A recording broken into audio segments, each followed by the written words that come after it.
Hello children, in today's class we are going to look at the continuation of how sound is produced by a vibrating body. So already we have discussed two activities based on how sound is produced by a vibrating body. Now let us discuss a few more activities related to the concept. So what you have to do here is just take a metal dish like how they have shown in the picture.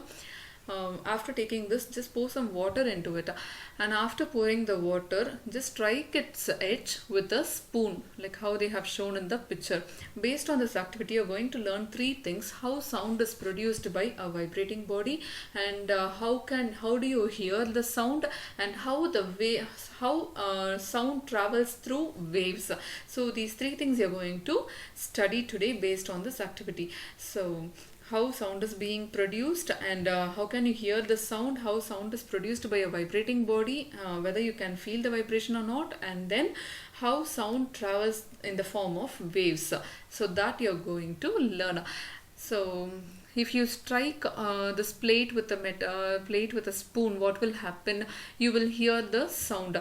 So after hearing the sound, what you have to do is again strike the plate and touch it with your finger. Touch the edge of the plate with your finger. You will feel the vibration. Got it? So which means the sound is produced by vibration. Again you strike the dish. After striking, look at the surface of the water. Can you see some waves in the surface of the water?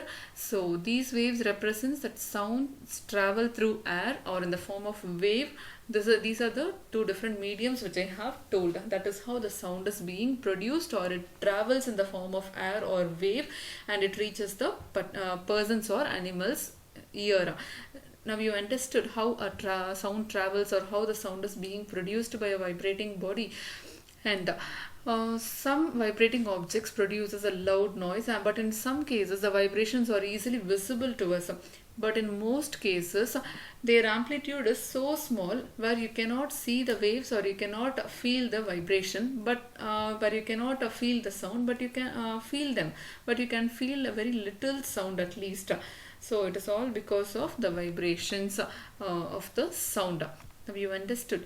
And even one more example you can do, activity you can do based on this. Before that, we have discussed regarding all the musical instruments, based on which part the musical instruments are producing sound. If you take a veena, it is because of the stretched string, the veena is producing sound. And if you take tabla, it is because of the stretched membrane, and flute, it is because of the air columns, it produces sound. So each and every musical instrument, it differs according to the vibrating parts. And then this activity, this one most of you would have done, I think. So here what you have to do is just take some 6 to 8 metal bowls or tumblers if you have in your home, and fill it up with water to different levels. You have to fill water increasing gradually from one end to the other end. So like how they have shown in the picture, starting from the first glass, you have to fill it with a little amount of water, and in the next glass you have to pour one level above the previous glass. Like that you have to increase the level of the water gradually from the first tumbler to the last tumblers. Clear? And after pouring, just strike it with a pencil. Take a pencil and strike the bowls gently in a consequent manner. You have to strike it one by one. So starting from the first glass till the end of the glass, you will hear a very pleasant sound like sarigama padanisa. So like that you will hear a pleasant sound. So this kind of an activity is called jal taranga. Clear? And when we speak, we people are speaking, how and which part of the body vibrates. When I'm speaking here, you were able to listen to my voice. So how does the sound is produced from a human body, and which part of a human body vibrates while producing the sound? So let us discuss about that now. So sound produced by humans. So how the sound is being produced? It is because of the voice box which we have near the throat. And because of that only, even this voice box is also called as larynx. Larynx, larynx. This larynx is also called as the voice box. It is because of that the sound is produced. When you speak loudly for a while, or when you're singing a song, or if you buzz like a bee, what will happen? Just you could hear sounds at different levels, right? what you have to do is when you're singing a song or when you're producing some noise, just keep your finger or your hand near the throat, like how they have shown in the picture. So you will feel the vibration over there near your throat. If you put your fingers on the throat and you can find a hard bump, for example, just swallow some saliva, and while swallowing, just keep your finger like how they have shown in the picture near the throat. You will feel a hard bump that seems to move when you swallow. Got it? So this part of the body is called the voice box. So voice box also called as larynx, and it is at the upper end of the windpipe. So with the help of the windpipe, we are breathing, we are inhaling and we are exhaling, right?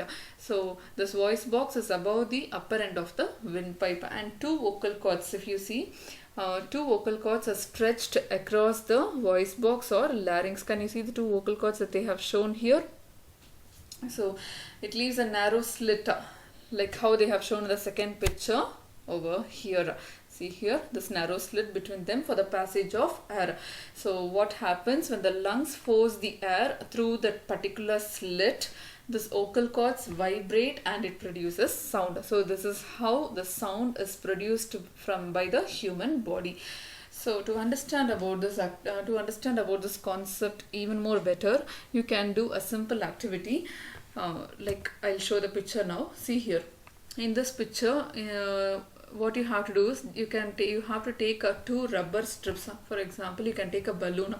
So if you take a balloon and fold it into two equal halves, after folding, just keep it near your mouth, and if you blow the air through that stretched rubber strips, what will happen? It will produce a different sound. No, so it means here the sound is being produced because of that two pieces of rubber strips. And even you can you're blowing the air through that, and even you can do this kind of an activity, like just take a paper and fold it in this manner, and if you blow the air through the slit, what will happen? Again it will produce a sound. So it means our vocal cords produce a sound in a similar manner. This is how the vocal cords are also producing the sound. I told you, because of the narrow slit, when it passes when the air passes over this narrow slit, what will happen? The sound is produced. Similarly, it is because of the narrow strip of this paper the sound is being produced. So this narrow strip is much similar to the vocal cord which we have. It is because of that the sound is produced in the humans. Now you understood. And this vocal cords in men, if you see, it is 20 millimeter long for men, and in women these vocal cords are 5 millimeters shorter than men, but for children it is very short. So that is the reason the voices of men, women and children are different.